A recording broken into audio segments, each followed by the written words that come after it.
For many people in the world, there is a moment of clarity when you see the world differently than you saw it previously.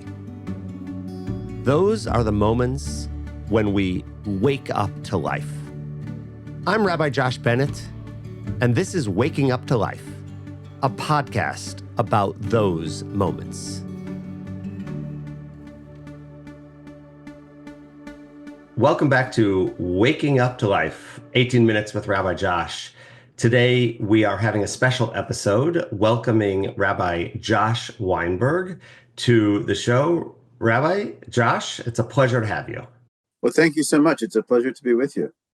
So Rabbi Weinberg is the Vice President for, I'm going to get this wrong, for Israel, and tell us who you are. I serve as the Vice President for Israel and Reform Zionism and as the head of ARZA, and it's so wonderful to be with you, as Temple Israel is one of our biggest supporters, and I love everything that you guys do. So before we go any further, can you just mention, you said you're the head of ARZA. Can you tell everybody what ARZA is? Yeah, absolutely. ARZA is the Zionist wing of the Reform movement that specifically is almost like a political party of the Reform movement that represents us, us in North America and around the world, to what we call the national institutions in Israel, the World Zionist Organization, the Jewish Agency, the Jewish National Fund, or Kakao. And we're founded essentially so that Reform Jews around the world can have a voice in Israel at these institutions. So that's exactly why we're here to have this conversation. As people may not realize, a very important election in the World Zionist Congress is coming up beginning next month. And we want to talk a little bit about why that election is so important. But before we go there, can you talk just a second about how all of this started? What the heck is the World Zionist Congress? I know people probably are familiar with the name Theodor Herzl, who in Basel, Switzerland, started the first World Zionist Congress. But what is it? Why are we here? Yeah, I'm so glad you asked. And we'll try to do that in a briefly. And that, as you mentioned, Theodor Herzl in 1897 brings together Jews from really around the Jewish world, from religious to secular to, different geographies, to create what he called the Parliament of the People, or the World Zionist Congress. And he wanted that to try and plant the seeds for an eventual Jewish state. And that Congress kept meeting first every year and then every few years. And now, after the state was formed, people said, well, why do we still need these World Zionist organizations and Jewish agencies and Jewish national funds? We have a state now that can operate, with the government and different ministries, et cetera.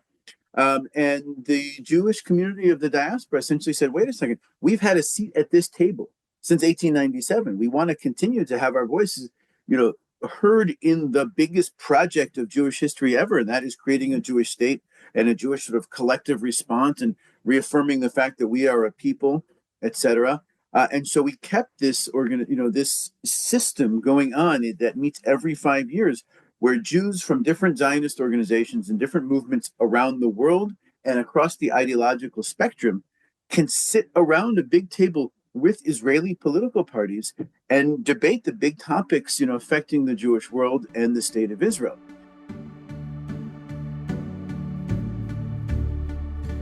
Lots and lots of funding comes through these systems, especially from sort of the collective Jewish philanthropy around the world, the federation systems, all that pay into this. Think about it, if any of you grew up with a blue pushki on your counter, putting quarters and shekels in to support the state of Israel, all that money is now, part of this institutions, and those who sit at the table can have a say in how that is allocated. So it's a critically important institution that very few have actually heard of. So it's interesting because we don't have a corollary system here in the United States, and we're not talking about the Israeli parliament. So this is an organization that works in tandem with the Israeli government to make things work, to give voices to the various parties in the World Zionist Congress, correct? Yeah, that's right. Exactly. It's sort of a sui generis, unique situation in which you have an NGO structure that exists parallel to the government. And it does have influence on the government, and the government tries to use these institutions to push its own agenda, depending on who sits in power, of course. So you talked a little bit about the money that is coming from Jews around the world to support Israel and Zionism. Can you give a specific example of the kinds of monies that are coming into this World Zionist Congress and then are going to be dispersed out to support Jews in Israel? Yeah, it's a really important question. So I'm glad that you asked. We're talking about millions and millions of dollars that come into the World Zionist Organization and the Jewish Agency that support, for instance, one of the main examples is called stream funding. When I first heard about it, I thought it was like an environmental thing to, streams and rivers in the Negev or something like that. No, it is talking about different Jewish movements, specifically the Reform movement, the Conservative movement, and others that do not receive funding from the Israeli government, but do through this nonprofit or NGO structure. So, for instance, the Reform movement in Israel receives about 20 to 25% of its budget from the Jewish Agency, from Kakal, from the WZO. And the stream allocation is a critically important one. So we want to make sure that we can that we continue that, and that has the possibility of growing, because we know as Reform Jews we don't get money from the government. Other examples are, for instance, funding for purchasing of land. Mm-hmm. And the debate is whether in the state of Israel or in the land of Israel, okay, which could have some real serious implications for policy. So it's critical that we sit around that table and we have a strong voice. So you're talking about, I love the way you structured this. It's really an NGO that is doing work on the ground in Israel with Jews, with non-Jews, and supporting the Zionist dream. It's in tandem with the government, but outside of the government. So like every election, I assume these parties that are all vying for votes have different agendas, correct? That's right. Again, I loved how you said in terms of the Zionist dream, because, you and I may have, you and I probably are more similar, in line, but the different parties and the different organizations have different visions for what the state of Israel should look like.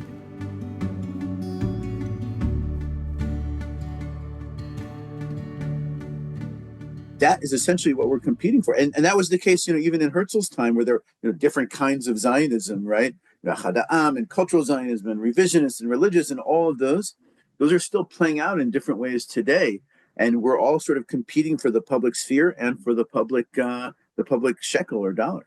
So technically speaking, how does it actually work? Is it like a Knesset, a parliament, in that there are, each party has a list of people, and I want the big reveal to come here. So reveal that here at Temple Israel, we have two representatives on one of these slates of potential governors. Yeah, it absolutely works like a parliament, like a Knesset, where we're encouraging everyone to vote for the Reform movement. And here's the big waking up movement for the Waking Up podcast, where you can wake up and say, I'm going to vote for Rabbi Josh Bennett and vote for Rabbi Marla Hornston to represent me, represent our community in West Bloomfield or Greater Detroit or even the United States, to this Congress, and then send them to Jerusalem in October to be a delegate from the Reform movement to the World Zionist Congress, where they will engage in resolutions and making sure that they're standing up for our values.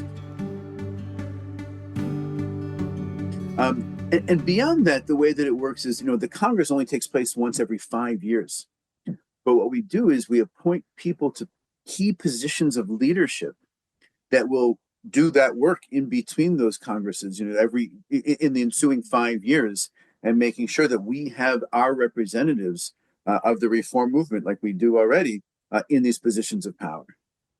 So, here I'm sitting about to announce my candidacy for the World Zionist Congress. Rabbi Marla and I are both on the slate to win seats at the election, which, I don't want to overstate it, is really just to vote on behalf of Reform Jews here at Temple Israel, in Michigan, in the United States, and around the world.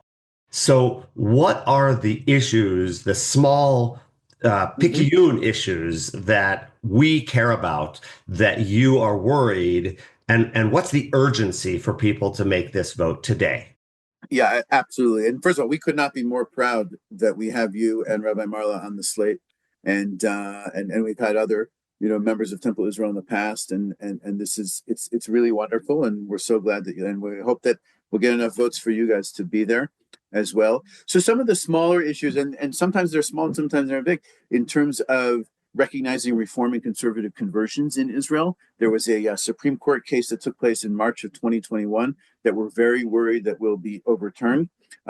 Giving support to the LGBTQ plus community, recognizing women's rights, recognizing minorities' rights. Especially now, we're going to be making sure that additional funding goes to rebuild the kibbutzim in the Gaza area and making sure that people can return to their homes in the north. Hope, whether or not the ceasefire holds. But we know that Kakal, for instance, the Israeli JNF, will have a key role to play in really helping the rebuild effort from those kibbutzim that were destroyed on October 7th, and making sure that money goes to them and not to build more settlements in Judea and Samaria or the West Bank. And that's a critical issue that we're fighting for. And all sorts of issues, like that. A lot of religion and state stuff that we care about in terms of pluralism and freedom and recognition of the reform movement takes place in those discussions. And so that's why it's so important to have strong representation there. So it's obvious, you haven't said it out loud, but many of those issues are pitting the liberal movements of Judaism, specifically Reform Judaism, against the more ultra-Orthodox nationalist movements that are represented in the current government in Israel. What you haven't talked about is the idea that there are many parties, many of whom our members may align with and find some things where we're in tandem with the reform movement. So how does the reform movement stand out specifically? And why should we, our members, the Temple Israel people listening to this podcast, vote reform and not one of the other liberal ideologies? Yeah. So it's really important. First of all, we do have a strong relationship with some of the other, I'll put us broadly in the pro-democracy camp. Those are a couple of Israeli slates. There's some Israeli political parties that are running here. And I would say also that as we're seeing the most ultra-Orthodox and ultra-nationalist government in Israel, we know that those parties are also working very hard here in the United States, especially the ultra-Orthodox party called Eretz HaKodesh, or the Holy Land, which has an explicit goal of weakening the reform movement and weakening all the liberal movements. But they've called us out specifically, really painting us in a terrible, terrible light. So I would say that, look, if someone wants to vote for a different liberal party, that's okay. But I think our reform movement has a unique position in that we're both working on the issue of religion and state, as well as on the sort of the two-state eventual outcome, and making sure that this public money is not used for settlement growth that we think should be eventually settled in a diplomatic or bilateral, multilateral negotiation, and not just by establishing facts on the ground. That's critically important. The other thing is that sometimes, how should I put it crassly, size does actually matter. In that as the reform movement, as the largest Zionist organization in the United States, we also have the ability to have influence on the ground. Okay, some of the liberal parties in Israel are very, very small now. And we have people in key positions that are going to be doing that work over the course of 5 years, where some of the other parties simply do not. So I would ask people to support us, first of all, because we represent our values. And my hope is that wherever you are on the political spectrum, right to left, on some of the big sort of policy or security issues, that we can all come around and support Reform Judaism in Israel, because that's who we are. And we believe in egalitarianism and the rights of women, et cetera, et cetera, et cetera. And that's really who we stand for. And you said it earlier, 25% of the budget of the reform movement in Israel comes directly from this campaign. And there are people who don't have to start from ground zero, who have already been working on this, that will be supported by this Exactly. vote. Those are really two important reasons why people should, on this slate, vote reform. So let's cut to the chase. This is the last thing we have to deal with. How do I do it? Okay. Oh, I'm so glad you asked. So anyone who is 18 years or older by June 30th, 2025 is self-identified as Jewish, has their permanent residency in the United States, okay, and has not voted in the Knesset election of 2022, okay, is eligible to vote. You will get a link. Watch your Temple Israel bulletin or social media will send you. It's all on link, or you can just go to zionistelections.org. But I would ask people to go to Vote for Reform, the number 4, voteforreform.org, and all the information will be there. The elections open March 10th. Okay, save your calendar. It's just right around Purim time. And it'll be an online election. There are also paper ballots. You just have to go in, fill out some information. There is an administrative cost of $5 that we're asking people to cover. Okay, and you have to agree to the Jerusalem program. It's like a accept terms and conditions kind of a thing. And then you vote number 3 on the list, vote reform, and you're done. Just make sure you get a confirmation page that comes up to say that you voted. And then they'll ask you to get, like, who are the 10 or 20 other people in your family, in your circle, in your network, your colleagues at work, whatever, who fit those criteria and are able to vote, and you share it with them. And you say, vote for Rabbi Josh and Rabbi Marla, and send them to Jerusalem. This is going to be on the Temple Israel website throughout the voting period, which is March 10th through May 4th. May 4th, March 10th through May 4th. So there's a long period of time. We're going to be at Temple Israel Shabbat services with iPads and phones available for you to vote. We'll also have paper ballots for anybody who is not familiar with anything online. We'll have paper ballots. It may be easier just to put your credit card on.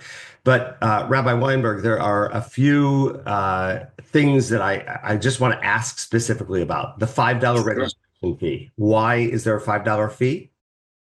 It's simply to cover the cost of the elections. The voting company is very, very expensive. And what I remind people is that when you go to the polls, like in West Bloomfield or Detroit, to vote in the American elections, it feels like it's free to vote, but it actually, you're paying for that through your taxes. Someone has to administer all of that. So that's what the $5 fee is coming from. No one's getting paid off of this. It's not kickbacks or anything like that. And it's certainly not a poll tax. It's just a way to do that. You can have up to 4 votes per credit card. So, for instance, Rabbi, if you wanted to pay for your spouse and 2 adult children over the age of 18, you can do that on one credit card to make it more more accessible for people. I think that's important for people to hear. That was a challenge 5 years ago. I know that there were families that wanted to vote and they had a hard time because they were using the same credit card over and over again. So it is 4 people per credit card, an easy process. Vote reform, which is the 3rd choice on the ballot. And all of the login information or the website information will be given to you in about 8,000 ways from Temple Israel. The voting period. So that's right. It'd be a big QR code that you can just put your phone up and it'll direct you straight to the website. We will have all of that. We'll have social media running. We will have our website available, and we will be pushing people in our community to vote, even people who are not Temple Israel members. If you know of people who are aligned with the reform movement, who feel strongly about liberal Judaism in Israel and Zionism from a reform perspective, I hope that you will encourage those people to vote as well. Rabbi, last word. What is the 20-second elevator speech for why vote reform one more time? Is that you, as an American Jew, can have a say in the future of the state of Israel and for the Jewish people. This is your only opportunity to influence what happens in Israel in a democratic way. And we're hoping that you can all stand up and vote for our values, for justice, equality, and peace. And I can't thank you enough for doing that. Rabbi Josh, you're one of the greatest rabbis of our generation. And we look forward to sending you to Jerusalem. Wow, that was high praise. I don't really believe it, but amazing. And thank you for being here on the podcast. While we joke about this electing Rabbi Marla and me to the slate, we are really talking about the future of Reform Judaism and liberal values and democracy in Israel. There is nothing more important right now for our communities. So thank you all for being a part of this conversation. Thank you for listening to the podcast. Share this with friends, and we'll get back to our normal programming affirming. Rabbi, maybe we'll have you back again to talk about your aha moment. I would love to. I have many aha moments, and I hope to get back in person to West Bloomfield at some point in the future soon. We would love that. Thank you all for being here. Until next time, I hope you will continue waking up to life.